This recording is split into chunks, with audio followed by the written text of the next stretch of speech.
the opportunities. I'm Mike Wooldridge, and this is a Ruth Evans production from the BBC World Service. You're listening to the BBC World Service, and here's what's happening in the studio this week. We go behind the scenes at the art center built on the site of Ground Zero in New York, and we follow artistic director Bill Rausch and his team as they prepare for their opening season, in an art space they hope where people will come to celebrate life. In the studio, today at 10:30 and 21:30 GMT. At bbcworldservice.com, heart and soul. After being dragged under a speeding train, David Ditchfield had an extraordinary vision of angelic beings and a white tunnel of light. Then he began composing classical symphonies. Hear his incredible story and how he and others make sense of spiritual awakenings. This is the BBC World Service, the world's radio station.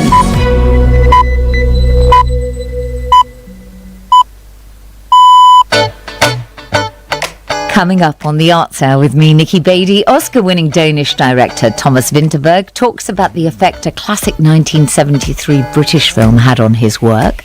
Californian pop superstar Olivia Rodrigo looks back on her youth at the age of 20. When you put pressure on yourself to make a song that's big and huge and something that everyone will love, it's always the worst song you've ever made. You know, all of the best stuff kind of just comes from you having fun or trying to express something that's important to you, you know.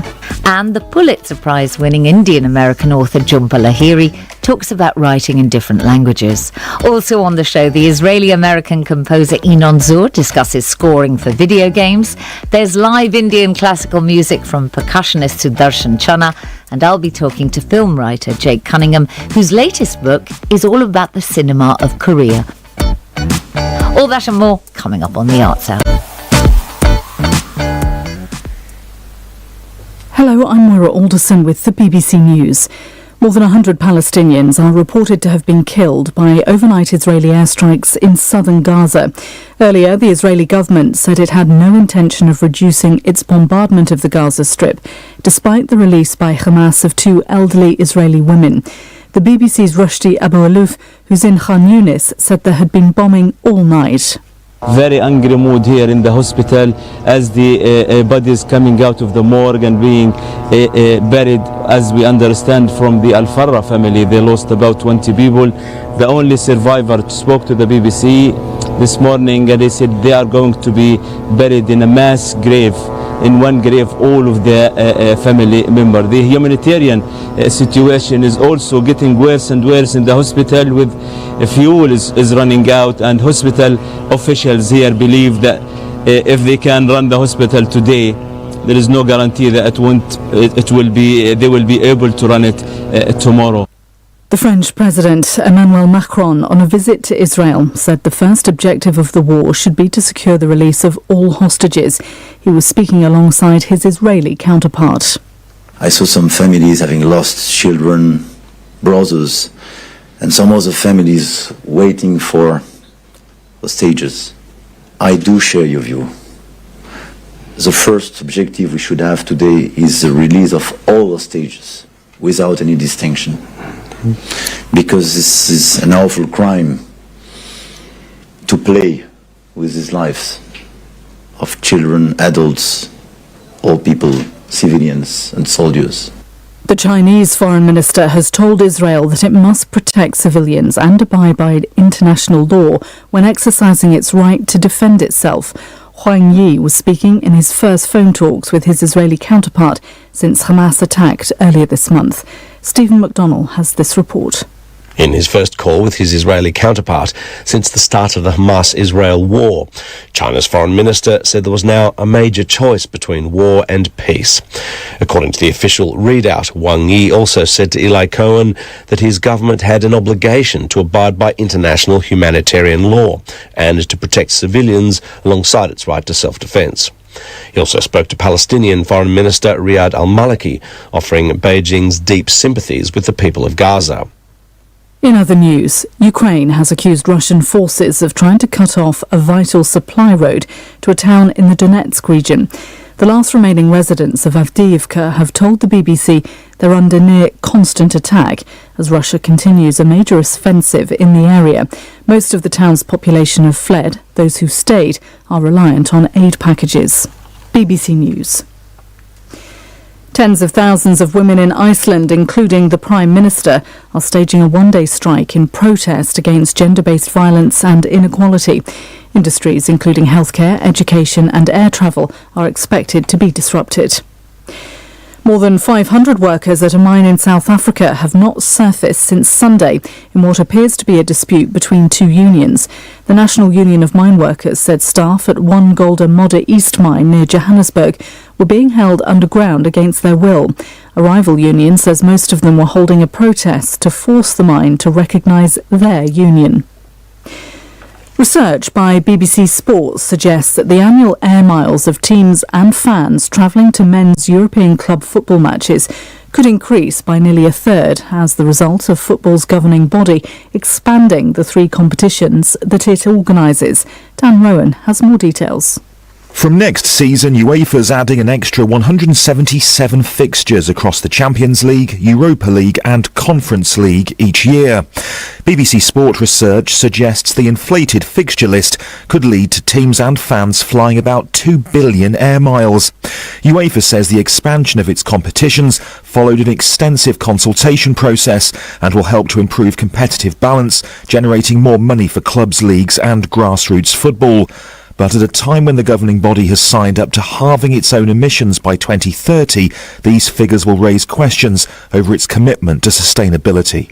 Afghans have celebrated in cities across the country after their national cricket team beat Pakistan at the Cricket World Cup. Fans in Kabul set off fireworks and danced. Images on social media showed some firing into the air. It's a rare burst of public jubilation in the Taliban-run country.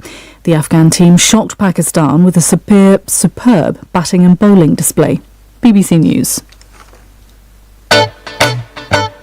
Hello and welcome to the Arts Hour on the BBC World Service. I'm Nikki Beattie, bringing you the best global arts and culture conversation from across the BBC and a star-studded lineup for your cultural companionship over the next 60 minutes. Coming up on today's show, in a moment, the Oscar-winning Danish film director Thomas Vinterberg talks about the effect a 1973 classic British film has had on his work. The 20-year-old Californian pop superstar Olivia Rodrigo looks back on her youth. And the Pulitzer Prize-winning Indian-American author Jhumpa Lahiri talks about writing in different languages. Also on the show, the Israeli-American composer Inon Zur discusses scoring for games, and we have live Indian classical music from percussionist Sudarshan Channa. That's not all, though. My guests on today's Arts Hour are writer, producer, filmmaker and Studio Ghibli aficionado Jake Cunningham. Do you like that description? I'll take it. Okay. Whose latest book is about Korean cinema, and Karen Krzanovich returns to the Arts Hour as our cultural critic. Well, before we go any further, do you both have a cultural highlight that you want to recommend from this past week or so, Jake?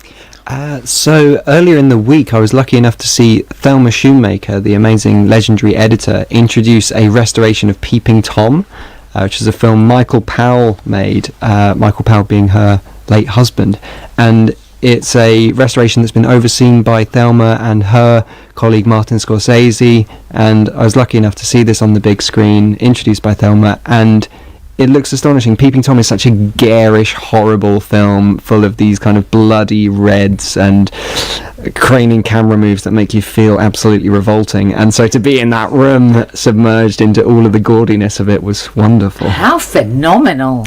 Well, this film was so shocking for its time that it virtually ended the director Powell's career. So we're really ready for it now, but obviously we're ready for it now. Well, and now Martin Scorsese, he said that along with Fellini's 8.5, everything that can be possibly known about filmmaking can be there. It's seen in Oh, wow. Extraordinary. That's incredible praise. Karen, cultural highlight for you, or recommendation? Embarrassment of riches. I've been very fortunate to be a British Independent Film Awards juror this year, and I have to say that out of 105 feature films that I've seen, there's a new Christmas favorite that you're going to like. It's called The Holdovers by Alexander Payne. Alexander Payne, who made Sideways. He did indeed, yes.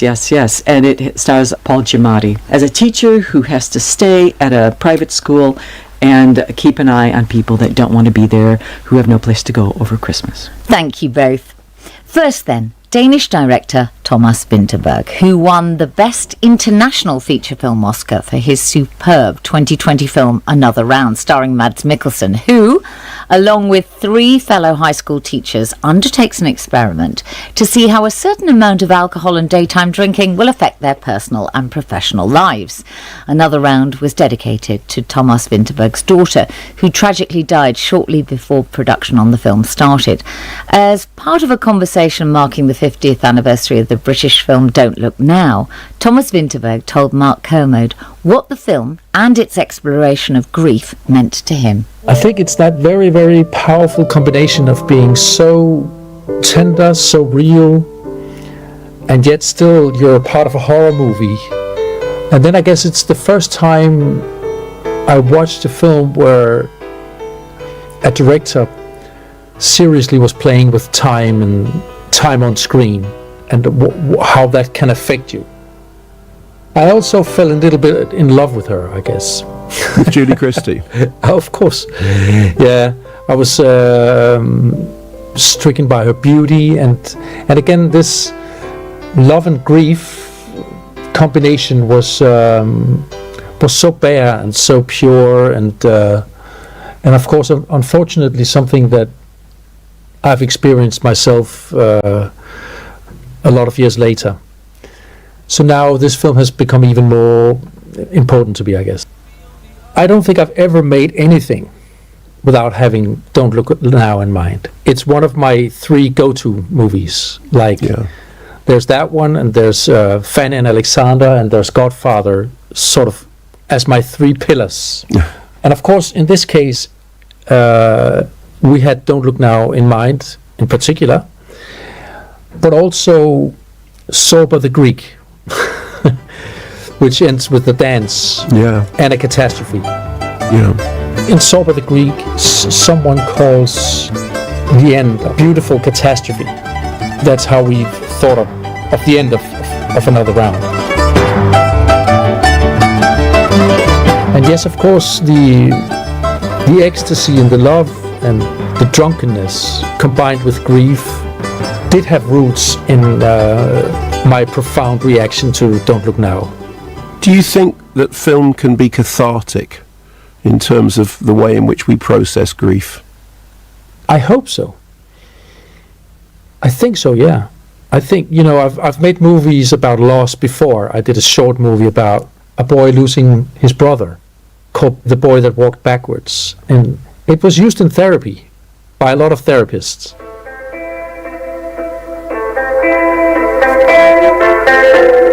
I guess if our movies find a place in the mind of someone in grief, and they can use this cathartically or whatever, I guess it would be the finest we could achieve with it. The Danish director Thomas Vinterberg. My guests on today's show are writer and producer Jake Cunningham and critic Karen Krzanovich. Jake, Studio Ghibli create beautiful, thoughtful films dealing with really big subjects. How have they dealt with grief? Well, I think one to pull out would be My Neighbor Totoro, a beloved film, no, not a commercial success at the time, and that deals with 2 young girls who have moved out to the country where their mother is ill in a local hospital. It's kind of vague as to exactly what's wrong and what may happen, but it's really kind of complex drama that's having to be looked at through the eyes of a young girl and a toddler sister, and having to find comfort in their family, in nature, and how their community may contain amazing fuzzy creatures and flying buses that look like cats can come together to help you through a trauma like that. So I think Ghibli can tend to rely on a hope that there is a commune with our natural world that can help guide us through these pivotal hard times in life. Karen, do you have an example of a standout film that deals with grief? Well, there's so many. I mean, Poor Things, the Yorgos Lanthimos is coming out soon. It has a mud vein of grief running through it, but also something as popular as It's a Wonderful Life. I mean, almost every film that has any emotional weight has something about loss in it. And I think that that's the grounding element in what makes us care about a story.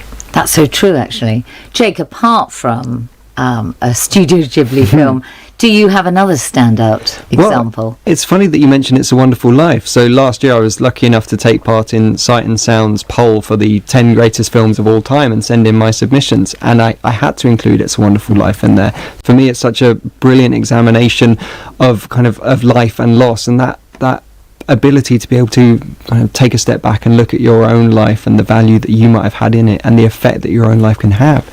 I mean, it's heartbreaking, the final kind of 30 minutes of that film, and it makes me cry every time I watch it. Now you've just said every time I watch it. This brings me to, I don't see the point in seeing a film more than once, unless I've got to research it to interview someone, when there are so many new films to see in the world and experience. But do either of you return to a particular film again and again? And if so, why? Jake? Well, so in the last few years, actually, I found that the pandemic was a time to revisit things, helped by the fact that there was not really anything new going out. So it was a prime opportunity to go and revisit things. But I think that was a portion in time where people were looking for stability, for comfort, where everything was an unknown. To visit something known felt like a bit of a balm.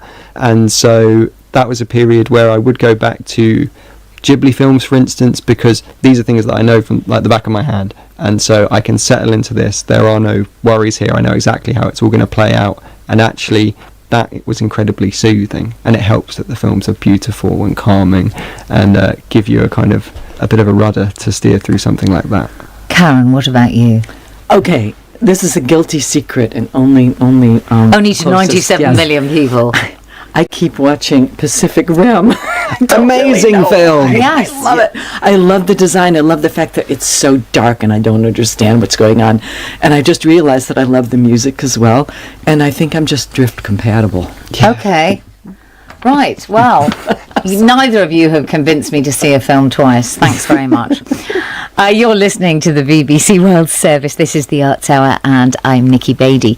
The Californian-born pop superstar Olivia Rodrigo, at just 20 years old, is a defining voice of this decade. She first tasted stardom as an actor in the Disney TV series Bizaardvark and High School the Musical. In 2020, she released her first single, Driver's License, which became a global phenomenon. Then she released her first album, Sour, in 2021. Variety magazine described her as the voice of her generation. Time magazine named her Entertainer of the Year. Her shelves must be groaning under the weight of the awards she's won so far, including 3 Grammys, 7 Billboard Music Awards, 4 MTV Video Music Awards, a Brit Award, the list goes on. But I'll just remind you, she's only 20 years old. Her new album, Guts, has spawned hit singles, including her most recent hit, Vampire. When she spoke with the BBC's Jack Saunders, she told him that it's a retrospective album.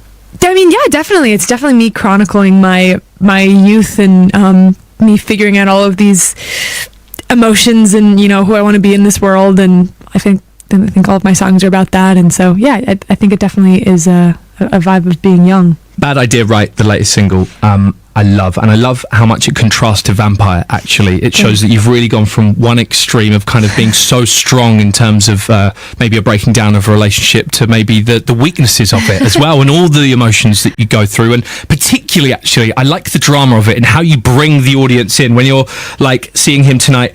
A bad idea, right? Like, it's kind of the question to the audience, isn't it, in a way? Yeah. I saw like a TikTok the other day, and someone said, "Wow, this feels like a FaceTime debrief with your best friend, like after you did something really bad." And that was definitely the vibe. That was what I was going for. Yeah, this is an interesting one to make, though, wasn't it? Because it's kind of got that chugging Weezer guitar riff in there in a way, which it's nice. Yeah. It's definitely a different sound than I feel like I've done before with the last album.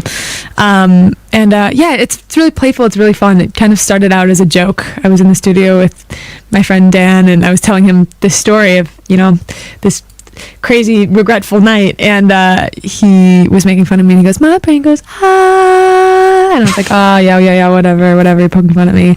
And then we made it into a song. Great. Yeah. I suppose maybe when you're in the studio, especially if you're maybe Olivia Rodrigo, big pop star Olivia Rodrigo, it's like kind of pressure to make sure you're making big hitting pop songs and you're delivering all the time. But I'd imagine you probably need to make sure the environment continues to stay playful and relaxed in order to do that. Completely, yeah. I mean, it never works out that way. I feel like when you put pressure on yourself to make a song that's big and huge and something that everyone will love, it's always the worst song you've ever made. You know, all of the best stuff kind of just comes from you having fun or trying to express something that's important to you, you know? What is that environment like? You were talking about Dan there, who you like to work with. Do you welcome your friends into that environment? How relaxed do you keep things? I mean, honestly, this album, Dan and I are such close friends that sometimes we're like, okay, we're getting a little too relaxed. Like, we just hung out all day and ate tacos, and we were supposed to be writing songs and recording them, you know. So we made some of the album in New York City in a new place to try to kind of bring us out of our comfort zone. So I mean, being human feels like a very big focus of this album in general, perhaps. Yeah. Right? And kind of showing the realities of being young and working through relationships.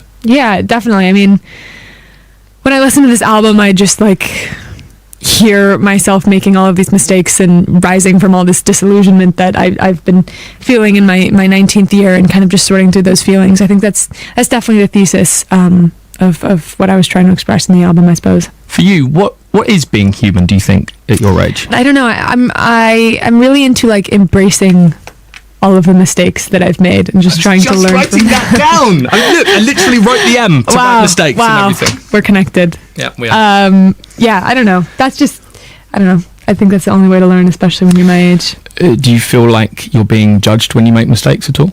I mean, yeah, but I think everyone maybe is. My life's a little weird sometimes, but yeah, I think that's just a normal part of adolescence is feeling that humiliation.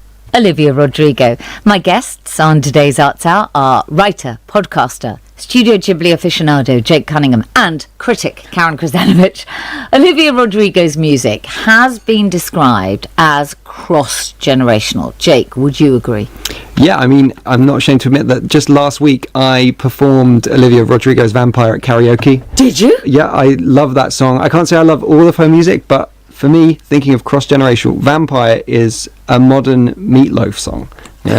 What a great description. It's phenomenal. It's got different acts. It tells a story. It's a rock opera condensed into just a few minutes. And it's like a pop song that teenagers listen to. That's amazing. I love that.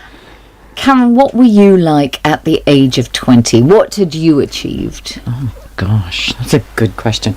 I'm just trying to suck my cheeks, and I had a really, really round face. And I remember taking a picture and I just looked like a balloon all the time. So I was obsessed with my face.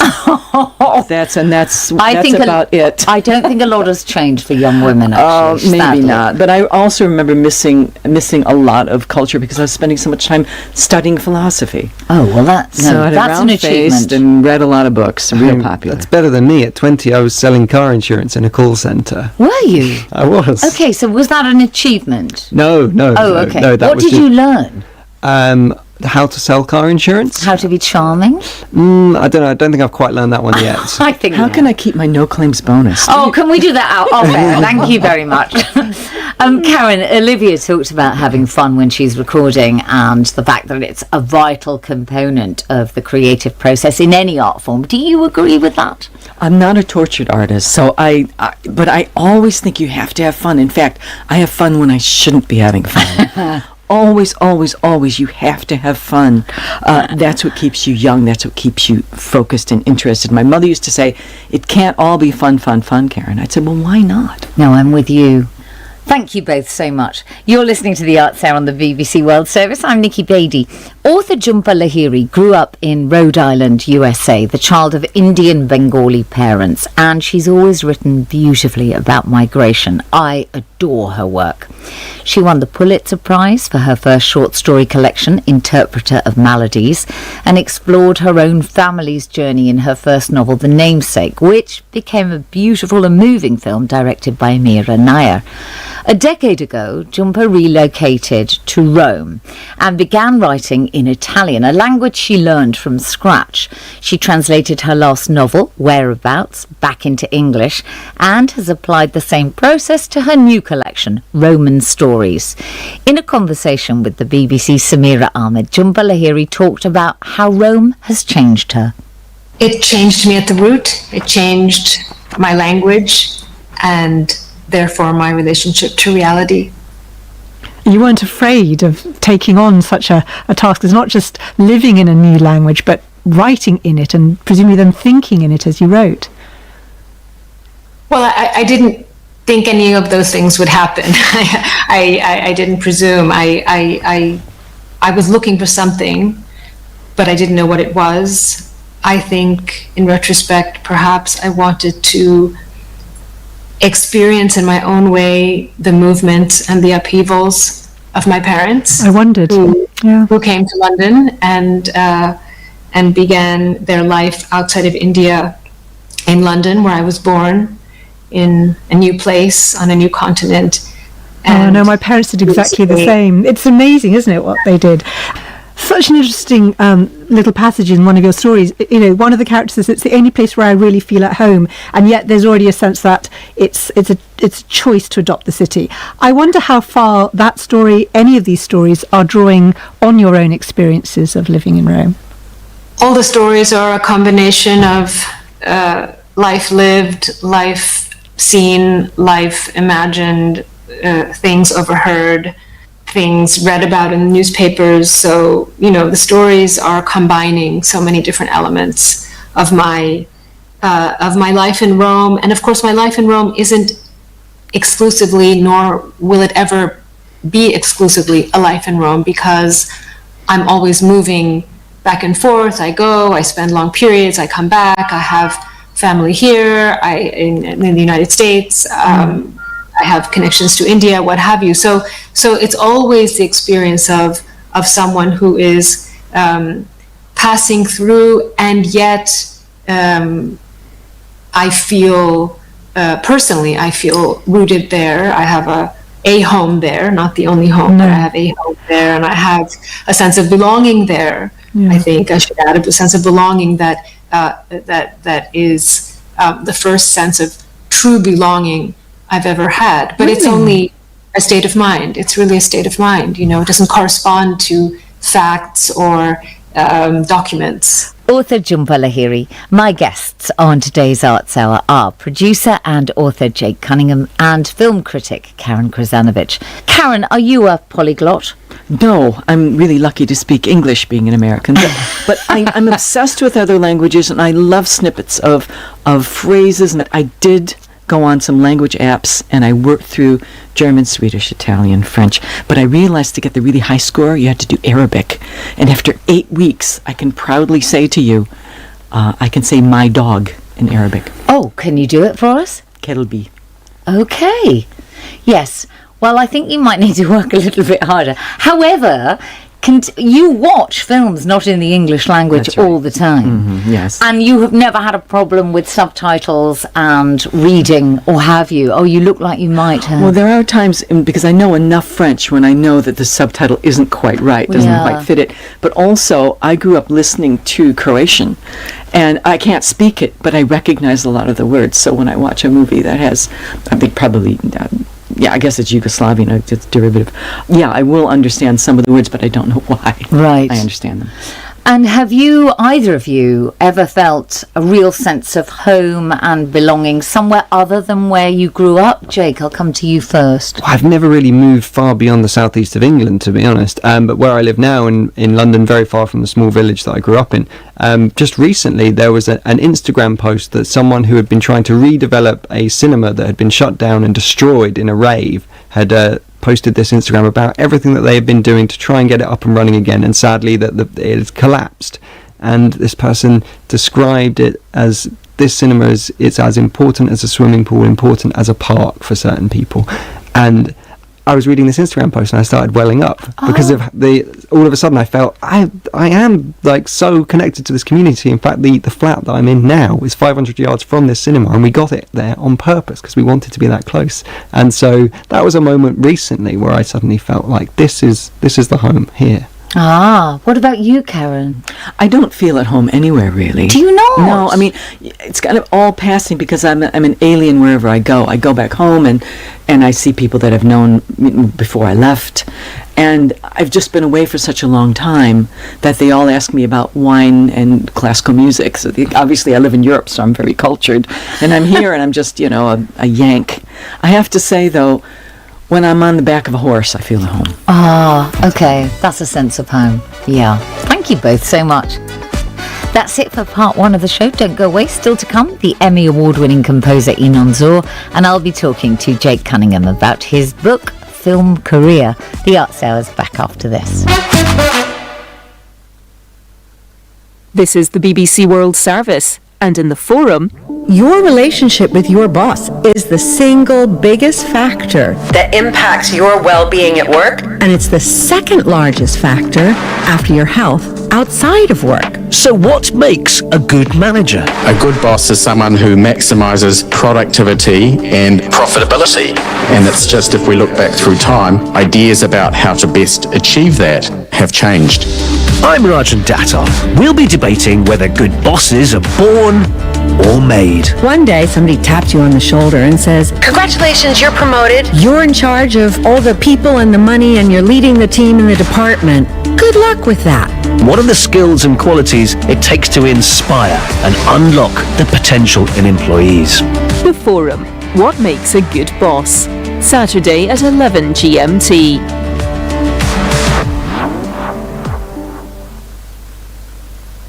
Coming up on the Arts Hour with me, Nikki Beatty, the Emmy Award-winning Israeli-American composer Inon Zur on scoring for video games. You are required to write music that is so different from writing for TV or movies. Live Indian classical music from percussionist Sudarshan Channa, and my conversation with Jake Cunningham, whose latest book, Film Career, delves into 30 films from the country. All that and more coming up on the Arts Hour.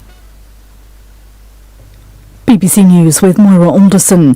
More than 100 Palestinians are reported to have been killed by overnight Israeli airstrikes in southern Gaza. A BBC correspondent in Khan Yunis said there had been bombing all night. In the past few minutes, one of the two elderly Israeli women who'd been taken into Gaza as hostages has been speaking about her ordeal. She told journalists she went through living hell before her release by Hamas on Monday night. The French President Emmanuel Macron, on a visit to Israel, said the first objective of the war should be to secure the release of all hostages. Mr. Macron added that it was Israel's duty to fight against Hamas without enlarging the conflict.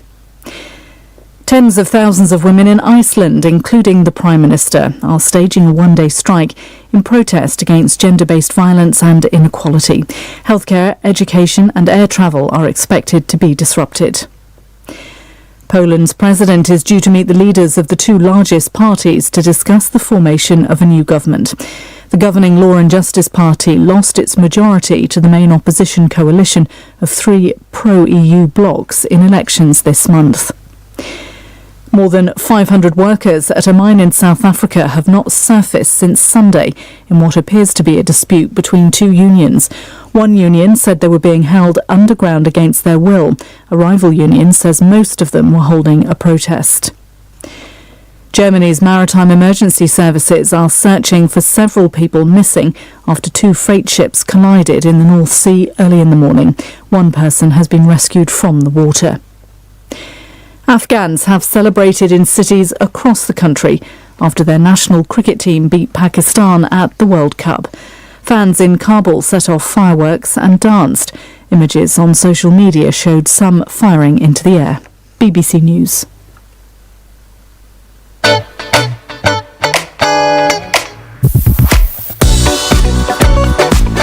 Welcome back to the Arts Hour on the BBC World Service with me, Nikki Beattie, and if you've only just joined us, here's a rapid recap of what you missed in the first half of the show. Oscar-winning Danish director Thomas Vinterberg talked about grief on screen. Californian pop superstar Olivia Rodrigo looked back on her life so far, and the Indian-American author Jhumpa Lahiri discussed writing in different languages. If you missed any of that, you can catch up by the BBC Arts Hour webpage. Coming up in this part of the show, the Israeli-American video games composer Inon Zur. I'll be talking to one of my two Arts Hour guests, Jake Cunningham, about his latest book that gives us a guided tour of Korean cinema's must-see movies. There's live music from percussionist Sudarshan Channa, and still with us in the studio as our cultural critic this week, writer and cineast Karen Krzenovich. The Emmy Award-winning Israeli-American composer Inon Zur has created music for video games like Prince of Persia and Dragon Age. He's revered for his incredible orchestral anthems and spent more than 7 years working on his score for the recently released Starfield, the eagerly awaited role-playing game which sees players venture into space, weaving their own story through an open-world universe filled with more than 1,000 planets. Starfield was made by Bethesda, the studio behind Skyrim, one of the most popular video games of all time, and fans had been waiting for more than a decade for this new game. Inon Zur has worked with Bethesda for over 2 decades, yet Starfield was a daunting task.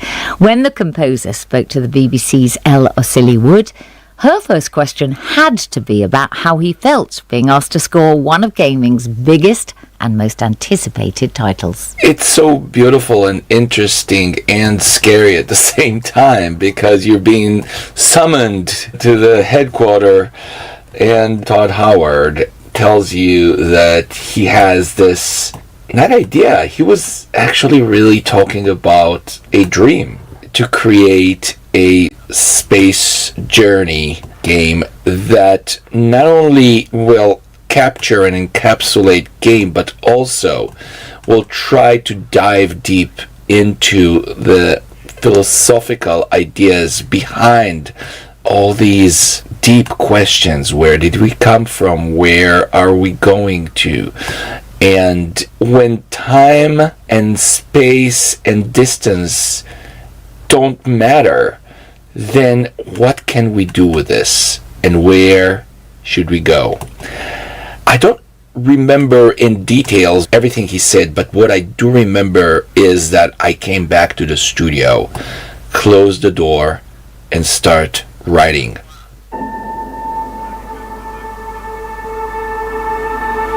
I say, tell me something I know, tell me something new, and then sum them all together. So, with the notes of Starfield, I'm presenting ta-ra, and then I'm going back ta-ra, and then ta-ra, repeat what I said.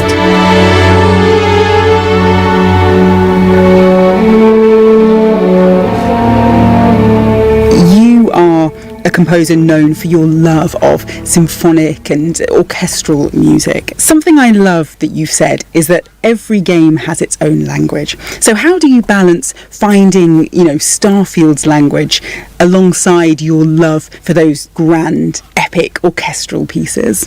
I think that more than anything else, it's from my aspiration to write what we call like the ultimate space chord.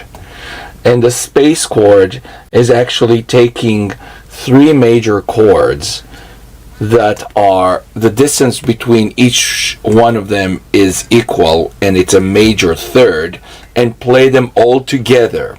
The other element was to really create a huge depth between a very, very high note up there and a very low note that is being played together, and in the middle almost nothing. Once you do this, the listener and the human ears are actually filling up the space with whatever their mind wants to fill it in.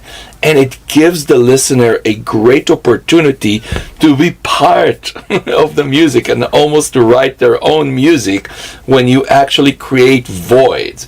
Because the human ear really doesn't like voids. They like to fill it in, and they are filling it in with whatever their emotions are right now.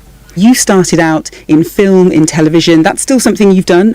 Talk to me about how your process changed when you started to work within the video games industry, because I imagine it's not such a singular process given the number of people involved in building a game.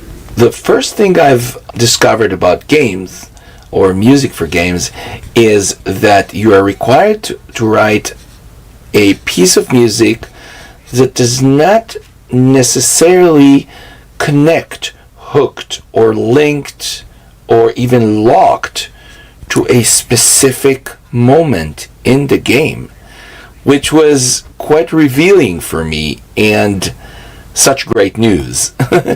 Because as a classical, or somebody that has classical training, is to just tell somebody, okay, we want you to write this emotion, 2 minutes, go.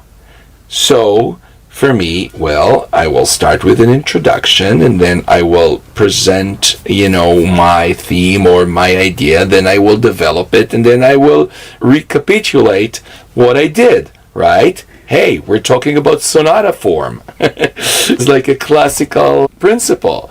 So just this notion is so different from writing for TV or movies. Inon Zur. My guests on today's Arts Hour are Jake Cunningham and Karen Krasanovic. Are you a gamer, Jake?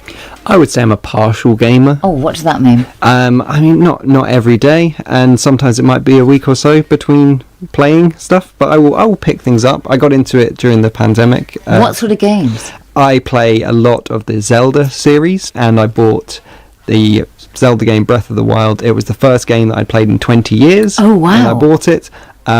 And I managed to play over 160 hours of it. I think it's a masterpiece. I'm playing the sequel right now. So my gaming knowledge is very, very small. There's a few things that I played that I really, really like. And because I have that big gap of time, everything that I play, generally I think is amazing because I don't really have a frame of reference. Yes, okay. But even without a frame of reference, you are responding to it. What about a favourite game soundtrack? What's the Zelda soundtrack like? The Zelda soundtrack is amazing because it's an open world where you can travel to a desert area, a rainforest area, a volcanic area, and a snow-capped mountain. And so this soundtrack has to guide you through all of those areas and seamlessly move between them. And when I need to focus on a certain project that I might be working on or writing, I need to lock into roughly the same sound to help me write. And there is a mix on YouTube that's called Zelda music to relax to plus rain sounds. And so there's just this combination of this adventure soundtrack plus the sound of rain. And I can put that on for 6 hours and be happy. Can you? Are you a gamer, Karen? I would love to be, but I'm trying to get away from screens except for work. I don't want to have fun because otherwise I'm just going to be on a screen all day. Yes. That said, Inon Zur's work for film trailers is really amazing, and it's worth looking at. At his Wikipedia page, you can see all the stuff that he's done, and it's astonishing. And what are your favourite films or filmmakers who intentionally don't tell you everything up front? Scorsese. I mean, a first person that comes to mind. I think a good filmmaker doesn't put it on the nose. And the minute you start talking down to an audience is the minute I think the audience really zones out. Jake, what about you? Yeah, I think there's a real skill with certain filmmakers to tell you when a piece of the puzzle of the story is right in front of you and you don't even realise it, and then can put it all together in the final 10 minutes, and all of a sudden it's kind of paying out and it feels like the most satisfying thing to watch.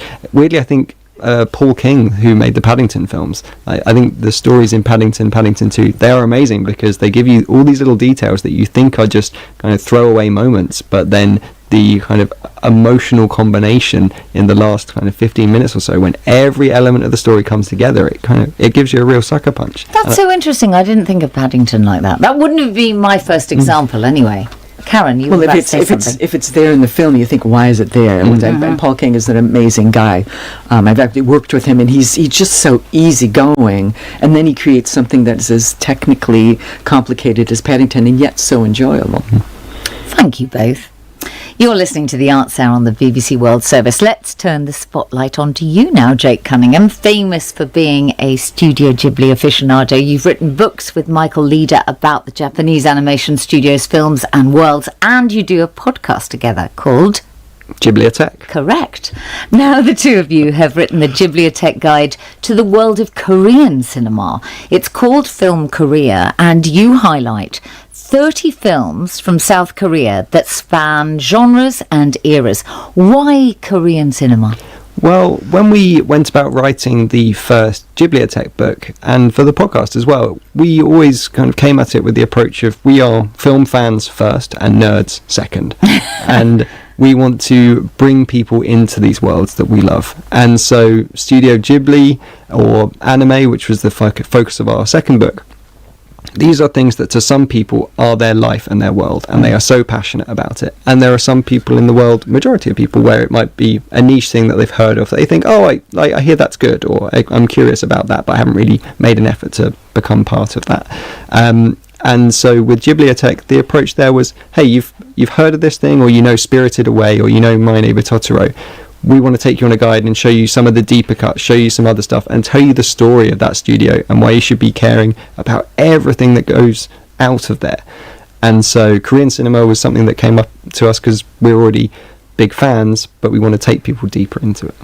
So the Korean wave, or Hallyu as it's called, has, I think it began in the 90s, but we have had K-pop become bigger and bigger, Korean cinema with something like Parasite, we'll talk about that in a little while, Korean television, Korean face products, etc., etc. When do you think we outside Korea started to see the artistic amazement that is there in all those worlds from South Korea? Well, I suppose because there was this big recession in the late 90s, and Korea comes out of it, and there's a lot of investment from the government in technology and culture. And so you even see 30% of the population of Korea given free training of using the internet. And so this is where the money is going to. And you see things like, a wave for me at least was seeing Korea for the first time on TV was the 2002 World Cup, which was co-hosted with Japan, and there would have been a wave then.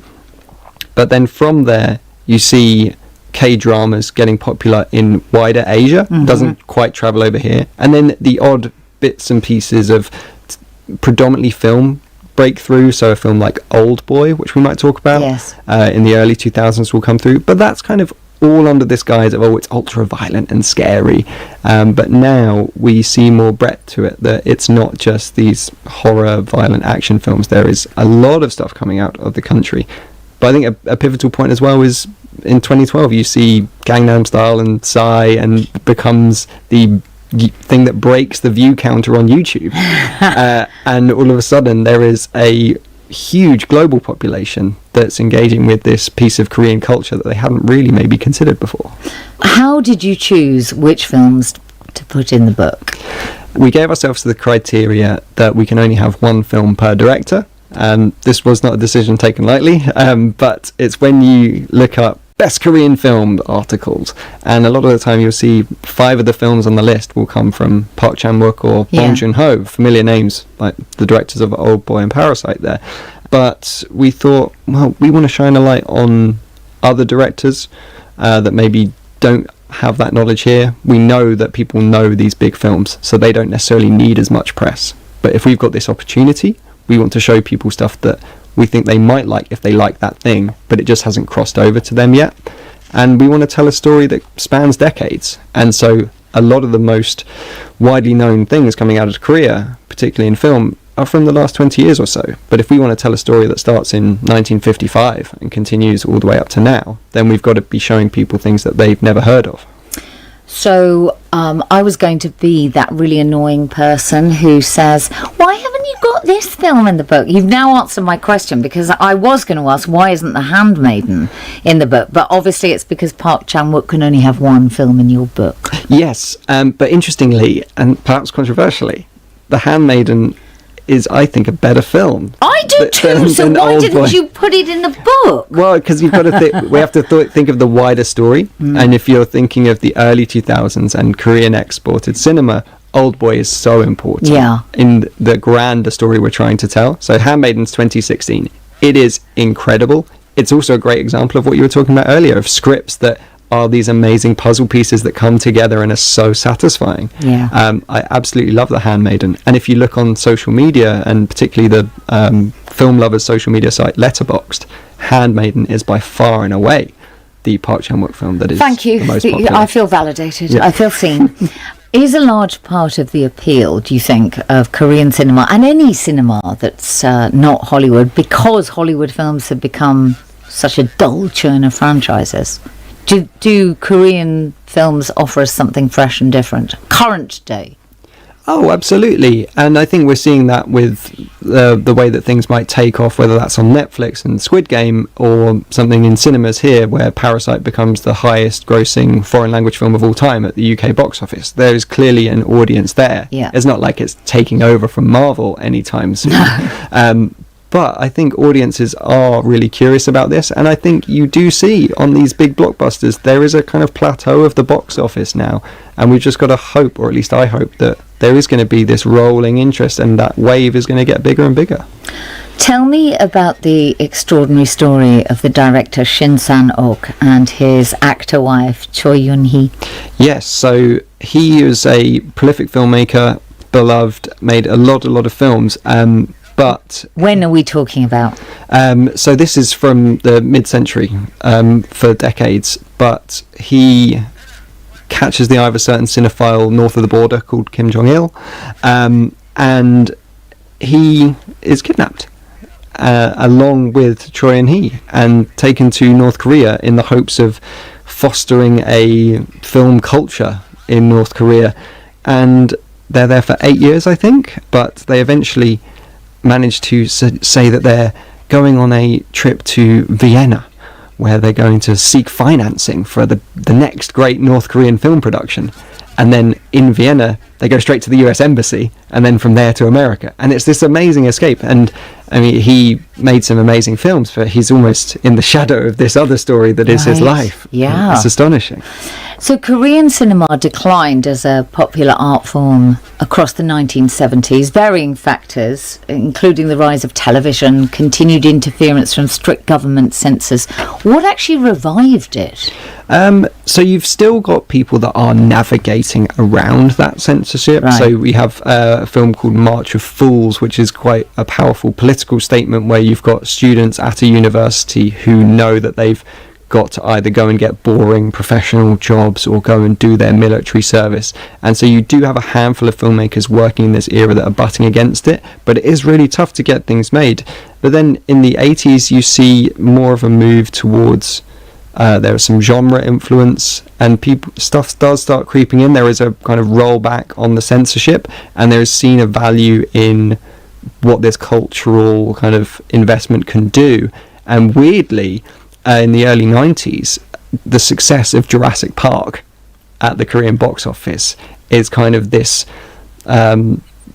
signal to think, well, there's more power here. This isn't just like a silly thing for people to while away their time doing. Like, there is real money, real power here. Yeah.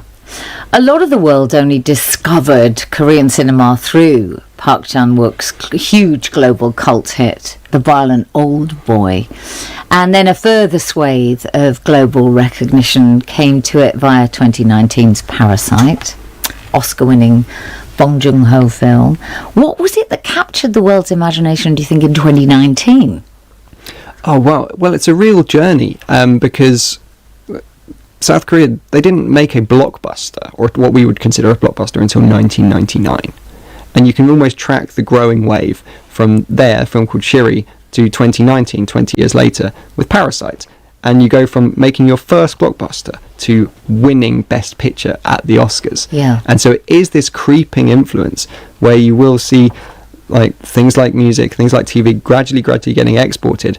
But there was something about Parasite where it seemed like this was the right filmmaker at the right time, almost being anointed by the film community, where there had been these cult hits. He had his Harvey Weinstein produced Snowpiercer get absolutely buried and cut to bits, but there was so much goodwill towards him, combined with this growing passion for Korean cinema, and that had been appearing at film festivals and winning lots of awards or getting lots of nominations, and all of a sudden it feels like, right, this is the moment, and we're going to give...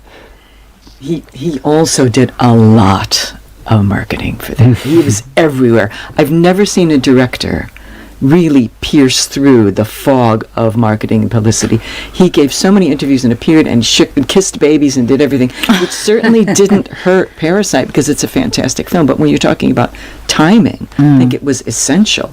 I mean, he was here with Hugh Hudson, in the basement of a hotel promoting the film. It was amazing. When you were voting that year for the Critics Circle, this is a London Critics Circle. Yes. What were you all saying about Parasite? Well, we loved him because he appeared at our awards. So right. We loved Okay. him. But also he was full of energy, full of focus, and loved the film and loved the audience. And it was just, some people, they just want to get on making the next movie. He gave the love to this film, which probably been finished for who knows how long. He also said, once you overcome the 1-inch tall barrier of subtitles, you will be introduced to some of the most amazing films in the world. But another thing I was going to say, and maybe you're going to talk about this, is, I've been to a lot of festivals this year, and everybody was talking about Past Lives. Past Lives, Canadian Korean director. Celine Song. She was on this show a few weeks ago. And it's completely watchable from whatever language you're in, and it is really dramatic and really subtle. Beautiful. It is a beautiful film, and people just love it. And I think without Parasite and without Oldboy, we wouldn't. I don't think the broader film-going community would embrace that film. I was so I don't know how many people listening, watch the morning show, the Apple TV show, but the character of Stella, who is the lead in Past Lives, her role is getting bigger and bigger. I won't give anything away. Do you think, Jake, that the Korean cinema that we see outside Korea is what people in South Korea are watching?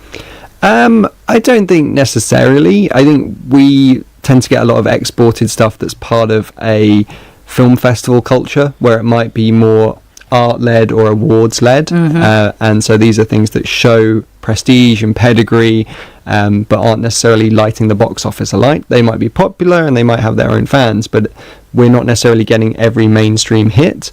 Although, like within the book that we've done, we've made sure to put in things like that as well. So there's a film called Veteran, which is a fantastic kind of action comedy about cops and robbers and gangsters and awful businessmen. And it was a mainstream hit, and it's a lot of fun. And we are now seeing more in an event cinema way, where it's one night only. In certain cinemas around the country, we'll see films like this appearing. And the hope is that rather than just being a festival or a one night only, that one night becomes a week, that week becomes 2 weeks, and we start seeing a broader kind of church of types of films that are being transported from Korea to here. I know that there's 30 films in the book. I'm not going to ask you which your favourite is, but where would you suggest someone starts? Oh, wow, that's a great question. There is a film in there that I absolutely adore called Christmas in August.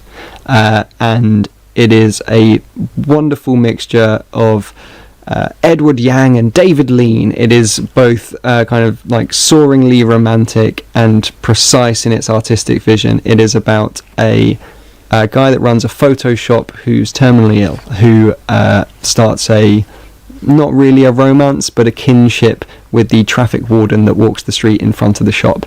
And it is like, it's heartbreaking and lovely. And so I would say start there. You cannot go wrong with Christmas in August. Thank you so much, Jake Cunningham. The book is called Film Korea.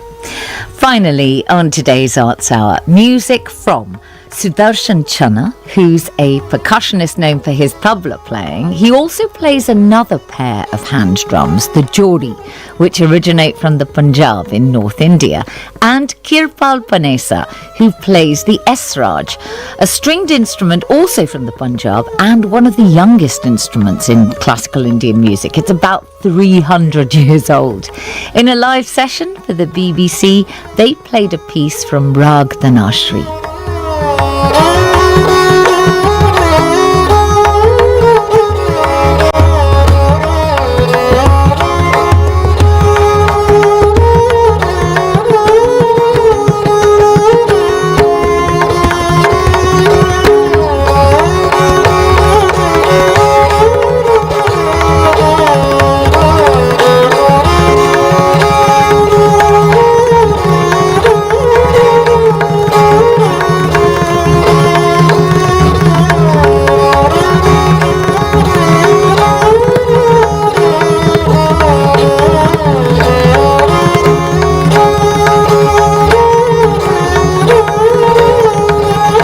That's it for this week's Arts Hour. Thank you to both my guests, Jake Cunningham and Karen Krzanovich, and thank you for listening. If you want to be in touch with the show, you can email us, theartshour@bbc.co.uk. We love hearing from you. For now, from me, Nikki Beattie, studio manager Duncan Hannant and producer Oliver Jones, see you next week.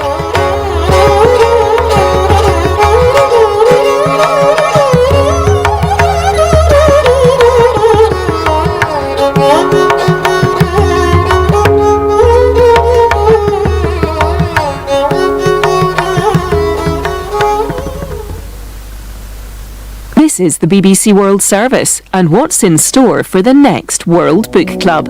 It's the first novel in English by Chinese-British author Xiaolu Guo. Exploring love, language and identity, the book follows a 23-year-old Chinese student as she embarks on a journey to London to learn English. It's a story about culture, communication and a sense of belonging. A concise Chinese-English dictionary for lovers by Xiaolu Guo. World Book Club, from the 4th of November. In 30 minutes, in the studio. We go behind the scenes at the Arts Center built on the site of Ground Zero in New York, and we follow artistic director Bill Rausch and his team as they prepare for their opening season in an art space they hope where people will come to celebrate life.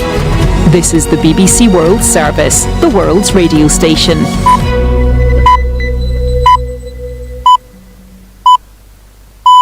At 10 hours GMT, welcome to the newsroom from the BBC World Service with Valerie Saunderson. An elderly Israeli woman released from Gaza by Hamas after being taken hostage has been speaking to the media about her ordeal. Her daughter translates. There are a huge network of tunnels underneath. It looks like a spider web. Meanwhile, Israel's airstrikes on the Gaza Strip continue.